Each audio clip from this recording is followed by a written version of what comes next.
উপস্থিতি হাদিসের মধ্যে বলা হয়েছে যে আন আবি হুরায়রা রাদিয়াল্লাহু আনহু হতে বর্ণিত, তিনি বলেন রাসূলুল্লাহ সাল্লাল্লাহু আলাইহি ওয়াসাল্লাম বলেছেন যে কেউ যদি জুমার দিনে আসে, জুমার দিনে যদি ইমাম খুতবা দিচ্ছে, এমন অবস্থায় কোন ব্যক্তি যদি অপর ভাইকে বলে থাকে তুমি চুপ থাকো, তাহলে তার সমস্ত আমলকে বাতিল করে দেওয়া হয়।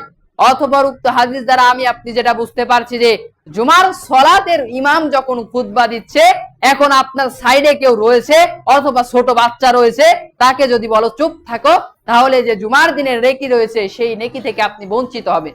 আপনি যতই ভালোভাবে সালাত আদায় করুন, সেই নেকি থেকে আপনি বঞ্চিত হবেন শুধুমাত্র একটি কথা বলার মাধ্যমে। অথবা মসজিদে এসে কাউকে চুপ থাকা বলা যাবে না। আপনার সাইডে একজন মানুষ দেখছেন যে কথা বলছে, এখন সে কথা বলছে বলুক, আপনাকে তাকে মানাও করা যাবে না যে তুমি চুপ থাকো, কেননা খুতবা চলছে, এই কথাও বলা যাবে না। এবং খুতবা চলাকালীনও এবং যে ছোট ছোট বাচ্চা রয়েছে যদি তারা দুষ্টামি করে, তাহলে তাদেরকেও নিষেধ করা যাবে না। সম্মানিত উপস্থিতি, কেননা হাদিসের মধ্যে এসেছে আল্লাহ রাসূল ঘোষণা করেছেন যে আমি যখন সালাত আদায় করতাম তখন আমার নাতি হুসাইন এবং হাসান আমার কাঁধে উঠতেন।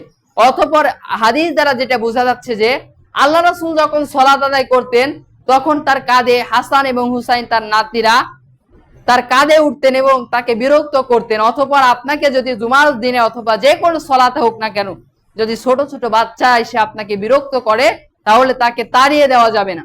অনেক মসজিদে রয়েছে যে ছোট ছোট বাচ্চা যদি আসে তাহলে মসজিদকে তাড়িয়ে দেওয়া হয়।